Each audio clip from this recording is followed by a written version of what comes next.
ଆଶ୍ଚର୍ଯ୍ୟ ଯେଉଁ ସ୍ଥଳରେ ଅଛି ଏ ଗଛଟି ସେଇଠି ଅଛି। ତେବେ ସେ ସ୍ଥାନଟି କି? ସ୍ଥାନ ନିରୂପଣ କଲେ କିଏ? ଆପଣଙ୍କର ସର୍ବାଣୁ କବି ପ୍ରଥମ କବି ଆସନ୍ତୁ। କବିତ୍ୱ ଆକାଶର ଉଜ୍ଜ୍ୱଳତମ ପ୍ରତିଭା କବି ସମ୍ରାଟ ଉପେନ୍ଦ୍ର ଭଞ୍ଜ। ତାଙ୍କର ଗୋଟିଏ କାବ୍ୟ ହେଉଛି ସୁଭଦ୍ରା ପରିଣୟ, ସ ଅନୁପ୍ରାସ, ପ୍ରଥମ ଛାନ୍ଦ ଆଉ ପ୍ରଥମ ପଦରେ ସେ ଆଉ ଇଏ ପଦଟି ଗାଇବା ପୂର୍ବରୁ ପରେ ତ ଅସୁବିଧା ହେଲେ ଚେୟାରଟାକୁ ତଳକୁ ଥୋଇ ଦେଉନୁ, ହାତ ଫାତ ବାଜିବ ସେଠି ଚାମଚ ଖରା ଚେୟାର। ଇଏ ଗୋଟିଏ ତାଳ ଉପରେ ଆଧାରିତ ପଦ। ଏ ତାଳଟି ହେଉଛି ଆପଣଙ୍କର ଦଶମାତ୍ରା ଛାନ୍ତା। ତୁ ଟିକେ ଦଶମାତ୍ରା ଛାନ୍ତା ବଜେଇବୁ, ପ୍ରଥମରୁ ଆରମ୍ଭ କରିବା। ଦେଖି ପୁଅ ମାର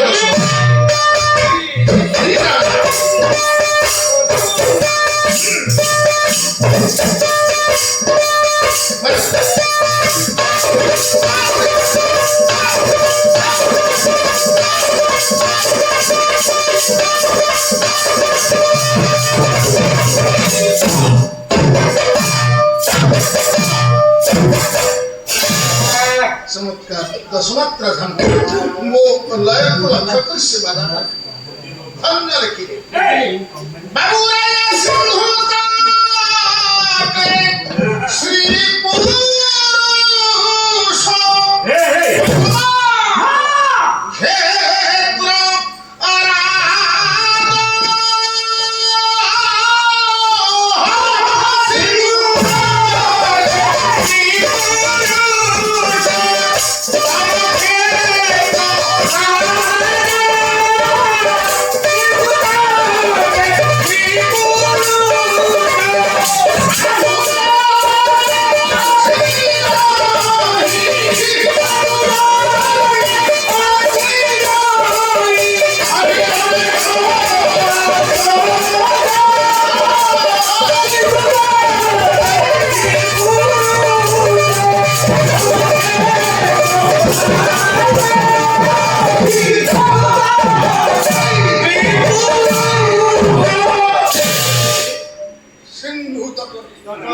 समुद्र कूल श्री पुरुषोत्तम क्षेत्र बड़ा देउल भीतर रत्न सिंहासन ऊपर ए गछ सिद्धांतीकरण करा जाईछि।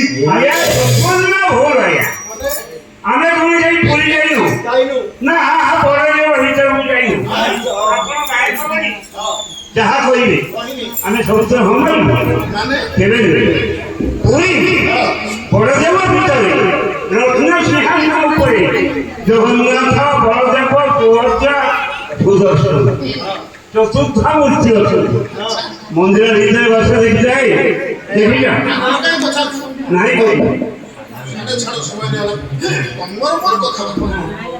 मंदिर भीतर तुम गछ देख नहीं बड़ देउल भीतर माने माने आज्ञा दौड़ देखी पाला जगन्नाथ बंदर देखी पाला आपण भाई हाँ हाँ मुझे मार्केट छक सत्य मुझे स्टेशन बाजार सब कह जा हां पल्ला जाइबा को जाइछ हां किंतु तमे भीतर को जाइछ हां जाइछ जदी जाइछ सेठी गच्छ देखि ना मोटा मोटी गच्छ नाही ना नहीं मोटा मोटी गच्छ नाही कहिरे चलियो मंदिर रो दक्षिण पार्श्व को आपण लक्ष्य करिवे गोटी गच्छ अछि हे गच्छरे गोड़ी बंधाई खाली छचिंद्रा होबे कल्पवट देखि छचिंद्रा बंधाई तमे कल्पवट देखि देखिना तमे मंदिर भीतर गछ जदी प्रमाण हे जाय एई प्रमाण आपण देबे गछर सर्वांग लक्षण मु कहिए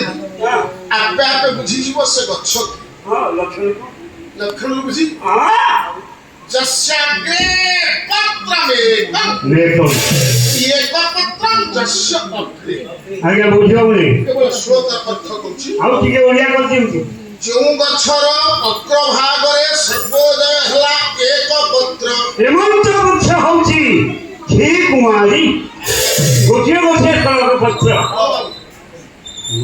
उत्तर देल जानी पाइली ଗଛର ଲକ୍ଷଣ ସର୍ବାଙ୍ଗ ଶୁଣି ସାରିବା ପରେ ଉତ୍ତର ଦେବ। ଆଉ ଲକ୍ଷଣ ଅଛି ଆଉ ଟିକେ ଶୁଣ।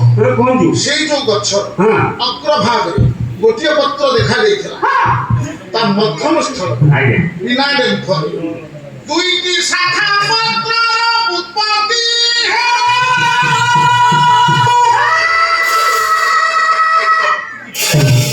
ଏଟା କଣ ପାଟି ନା କଣ? ଟ୍ରେନ ବ୍ରେକ୍ କାହିଁକି ଏମିତି ହେଲା? ହେମନ୍ତ ଗଛ ହେଲା ବେଲ ଗଛ। ମାନେ ବେଲ ଗଛକୁ ଆପଣ ମାନେ ଲକ୍ଷ୍ୟ କରିବେ, ମଝିରେ ହଉଛି ସଳକ ପତ୍ର, ଦୁଇ ପଟେ ଦୁଇଟି ଶାଖା ପତ୍ର, ଏମିତି ମିଶିକି ହେଲା ତ୍ରିଶାଖା ବେଲପତ୍ର, ତ୍ରିଶାଖା ବେଲପତ୍ର। କାହିଁ ଲାଗୁଛି? ମାନେ କାକେରେ କହିଥିଲେ ସଂସ୍କୃତରେ କହିଥିଲି ଏତେ କହିଲୁଣି ଖାଇବନି ଆଜ୍ଞା ସଂସ୍କୃତକୁ ରଖ। ଇଏ ବି ପ୍ରଶାନ୍ତ ବାବୁ ଆଉ ଟିକେ ଶୁଣିବ। ସେଇ ଯୋଉ ଗଛ, ସେଇ ଗଛର ଛାଇକୁ ଆଶ୍ରୟ କଲେ ସମାଜ ପୁତ୍ରିତାପ ବାଧିବ ନାହିଁ। ହେମନ୍ତ ଗଛ ହେଲା ତେନ୍ତୁଳି ଗଛ। କେମିତି ଜାଣିଲ? କମ ଭଳିଆ ଛାଇ ଆଜ୍ଞା, ଏମିତି ଗରମ ପରିଶ୍ରମ ଆପଣ ଚାଲି ଆସିବେ, ସେଇ ଗଛ ମୂଳେ ଆପଣ 5 ମିନିଟ୍ ବିଶ୍ରାମ ଦେବେ। ଏତେ ବହଳିଆ ଛାଇ ସେ ଗଛର, ସେ ଗଛ ମୂଳେ ଆପଣ ବସୁ ବସୁ ଆପଣଙ୍କୁ ସାଙ୍ଗେ ସାଙ୍ଗେ ସାଙ୍ଗେ ସାଙ୍ଗେ ନିଦ। ଶୋଇପଡ଼ିଲ? ନାଇଁ ଆଜ୍ଞା, ଆଉ ମୁଁ ଆଶ୍ରମ କରୁଥିଲି। କେମିତି ଆସିବ? ମୁଁ ଆଗରେ ଠିଆ ହେଇକି କହୁଛି ଆସନ ଆସନ କରିପାରୁନି। ଇଏ ବି ଆଉ ଟିକେ ଶୁଣ। ସେଇ ଯୋଉ ଗଛ ଆଜ୍ଞା କବି କହିଲେ, ସେଇ ଗଛର ମୂଳ ଭାଗରେ ଏ ବିଶ୍ୱର ସବୁଯାକ ଫୁଲ ଫୁଟି ଅଛି।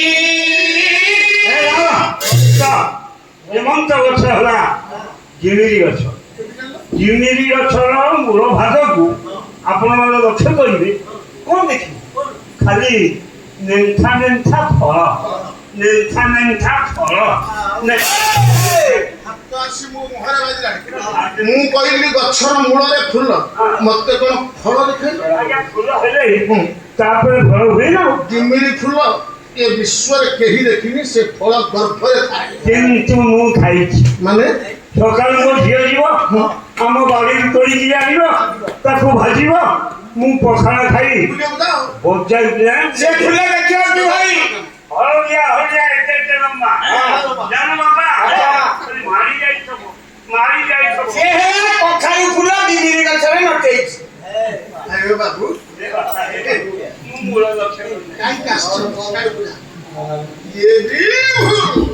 ଆଉ ଟିକେ ଶୁଣ। ସବୁଠାରୁ ଶ୍ରେଷ୍ଠ ଆଶ୍ଚର୍ଯ୍ୟ ଏ ଗଛରେ କଣ? କବି କହିଲେ ତାର ଅଗ ନାହିଁ ନା ତାର ମୂଳ ନାହିଁ। କାହିଁ ହସିଲ? ଆପଣ କଥା କି ରଖିଲେ ମାନେ ଆପଣ ବର୍ତ୍ତମାନ ଯୋଉ ଗଛ କଥା କହିଲେ ତାର ଅଗ ନାହିଁ ମୂଳ ନାହିଁ, ସେଇ ଗଛ ଆଜିର ସଭାର ଅନୁଷ୍ଠାନର ମଙ୍ଗଳ କରିବ। ସେଇ କଥା ତମେ ତ କହିଲ ଥରେ, ହଁ ତମେ ଜାଣି ସାରିଲଣି ସେ ଗଛଟି କିଏ? ତାର ଅଗ ନାହିଁ ନା ମୂଳ ନାହିଁ? ମୂଳ ନାହିଁ। ଜାଣି ସାରିଲଣି? ପ୍ରଶାନ୍ତ ବାବୁ ସେ ଗଛଟି କିଏ? ସେ ଗଛଟି ନିର୍ମୂଳି।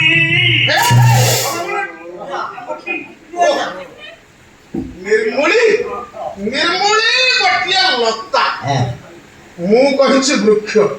ବୃକ୍ଷ ଆଉ ଲତା ଭିତରେ କେତେ ଦୂର ପାର୍ଥକ୍ୟତା? ଇଏ ହିତ ଜ୍ଞାନ ତମର ନାହିଁ। ଚାଲି ଆସିଲ ପ୍ରଶ୍ନ ଉତ୍ତର ଦେବା ଚେଷ୍ଟା କରୁଥିଲା ହେଲା। ଶୁଣ, ସେ ଗଛଟି କିଏ?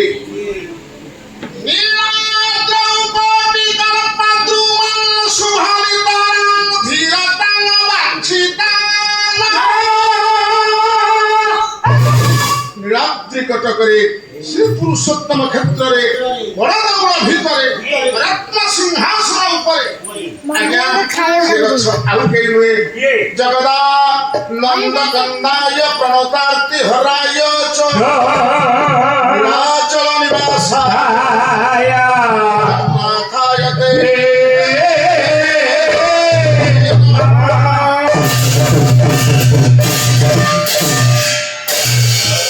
स्वयं विश्व सम्राट जगतर नाथ महाप्रभु दारु ब्रह्म जगन्नाथ निजे हेउचंती से वृक्ष एक भिन्न अन्य केही ଆଜ୍ଞା ଯଦି ଜଗନ୍ନାଥ ଗଛ ହେଲେ ଆପଣ ବର୍ତ୍ତମାନ ଯୋଉ ଶ୍ଲୋକ ପଢିଲେ ଯଶାଗ୍ର ପତ୍ର ଦେଖ ଯଦି ଜଗନ୍ନାଥ ଗଛ ତାଙ୍କ ଅଗ୍ରଭାଗରେ ପତ୍ରଟିଏ ପତ୍ର କିଏ? କାହିଁ ଶୁଣ କିଏ କାହିଁ ଜଗନ୍ନାଥ ବ୍ରହ୍ମ ଠିକ ଗଛ ତେବେ ଆଗକୁ ଆମେ ତାର ବାସ୍ତବ ଚିତ୍ର ପାଇବୁ ଜଗନ୍ନାଥ ଠିକ ଗଛ କିନ୍ତୁ ଯଦି ଜଗନ୍ନାଥ ଗଛ ଅଗ୍ରେ ଆପଣଙ୍କର ସଂସ୍କୃତ କହୁଛନ୍ତି ଅଗ୍ରେ ଓଡ଼ିଆରେ କହିଲେ କହିବା ଆଗରେ ସରଳ ସଂସ୍କୃତ କହନ୍ତି ପୁରତ ଭାଗ ଜଗନ୍ନାଥଙ୍କ ଆଗରେ ଏକ ପତ୍ର ଆଚ୍ଛା ପତ୍ର ଆପଣ ମାନେ ସମସ୍ତେ ଜାଣନ୍ତି ଆଜ୍ଞା ଗଛର ପତ୍ର ହିଁ ପତ୍ର କହୁଛେ ପିଲାଏ ଜାଣନ୍ତି ଆଉ ସମସ୍ତେ କହିବେ କହୁଛେ କିନ୍ତୁ ଆଜ୍ଞା ପତ୍ରର ଅନେକ ଅର୍ଥ ଅଛି ବହୁତ ଅର୍ଥ। ପତ୍ରର ବହୁତ ଅର୍ଥ ଅନେକ ଅର୍ଥ ଅଛି। କଣ ଜାଣିଛ ତମେ ଜାଣିଛ ଆଗ ତୋରା ପରି କଥାବାର୍ତ୍ତା କରୁଛ କହିଲ ଦେଖି ପତ୍ରର